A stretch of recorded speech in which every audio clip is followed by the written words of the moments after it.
কারো ক্যান্সার দেখে যদি এই দোয়াটা আপনি বিশ্বাসের সাথে পড়েন, জীবনে কোনোদিন ক্যান্সার রোগে আক্রান্ত হবেন না। অনেক সময় এমন হয়, হঠাৎ বিপদের সম্মুখীন হই আমরা, রেডি হয়ে বের হয়েছে অফিসে, হঠাৎ অ্যাক্সিডেন্টে পড়ে যাই, হঠাৎ পেটের ব্যথায় অজ্ঞান, এরকম হয় না? আপনাদের হয় না? বিষ্ণু ইসলাম বলেন, আকস্মিক দুর্ঘটনার বিপদ থেকে যদি কেউ বাঁচতে চায়, সকাল সন্ধ্যা যেন প্রত্যেকে এই দোয়াটা পড়ে।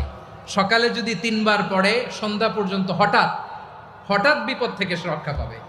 Two be protected from sudden calamity, sudden disaster, sudden calamity, হঠাৎ বিপদ, হঠাৎ ভয়ঙ্কর কোন আকস্মিক বিপদ থেকে আল্লাহ বাঁচায় দিবে। সকালে পড়লে সন্ধ্যা পর্যন্ত প্রোটেক্টেড, সন্ধ্যাবেলায় যদি 3 বার পরে সকাল পর্যন্ত প্রোটেক্টেড। সুবহানাল্লাহ পড়ে।